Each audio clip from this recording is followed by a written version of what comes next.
My name is Isobel Waller Bridge, and I'm the composer of the score for the film The Boy, the Mole, the Fox and the Horse.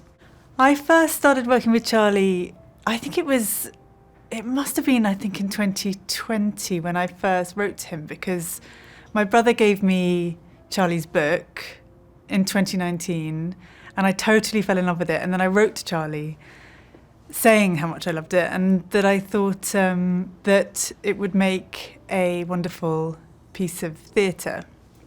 And he wrote back to me and said thank you, and then we just started chatting.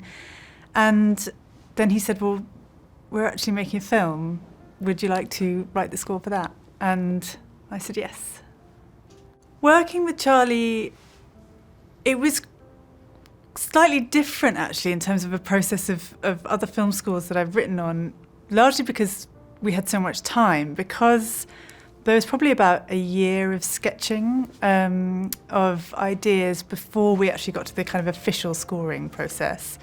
And in that time, Charlie and I spoke loads about life and his work and of course the story of the book and also the genesis of it, where it came from. And we just sort of got to know each other, which is a really important part, I think, of any kind of creative collaboration. And it was a real luxury that we had so much time, so that when it actually came to scoring it, I really had a sense of what I think the score needed to do and what Charlie wanted the music to do and what he sort of wanted the sound of the film in general to be like.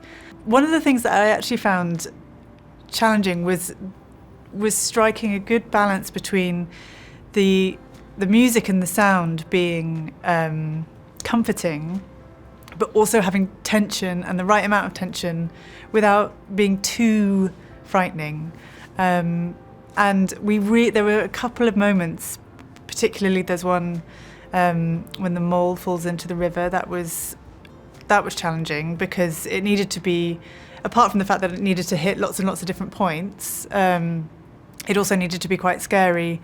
But also I've realised that there was a pattern in how I was scoring. So whenever there was something scary, because usually in a scene with the dialogue, something scary happens and then there's a resolution. Somebody has confessed something, then there's always a sort of sense of comfort and togetherness at the end. And that I realised that I was always using the piano at the end of those scenes to kind of bring them all back together.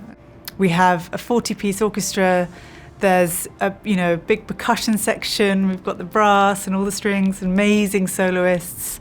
It's a beautiful room. The lighting is sort of exquisite. I mean, I can't even tell you how exciting it is for all of us. My hope for people watching the film for the first time to feel